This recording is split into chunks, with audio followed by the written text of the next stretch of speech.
I'm wondering how you determine whether to invest in Vanguard Total Stock Market Index Fund or Vanguard Total Stock Market ETF, VTSAX versus VTI. I was listening to your podcast with Rogue Dad MD and heard him say he was invested in VTI. I did some reading. The ETF has a lower expense ratio, trades in a brokerage account, and may be more tax efficient. I did not know how to interpret this information and what it meant. I'm currently invested in Vanguard Total Stock Market Index Fund Admiral shares as I have 10 months until graduation from my residency. Can you provide some clarification? I know 25% of your portfolio is in this fund, but I did not know if it was the ETF or the index fund. Well, I got news for you. It's both. I've owned both of these things. I have owned them in various accounts. In fact, even in the same account, I have owned both of them at one time or another. And so it doesn't matter. These are two share classes of the same fund. The underlying investments are exactly the same.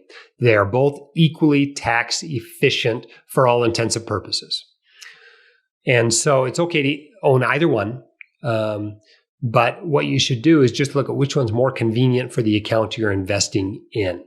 For example, if I'm buying these funds at a 401k that's at Charles Schwab, I'm probably going to buy the ETF version because the commissions are going to be lower. If I'm buying them at Vanguard and I don't like to hassle with putting in buy and sell orders during the market open during the day, I'm probably going to go with mutual funds. I actually prefer mutual funds. I find them easier to tax loss harvest because you just put in all the orders and it all takes place at 4 o'clock at the same time. But you do have more flexibility with the ETF, so you can buy and sell during the day.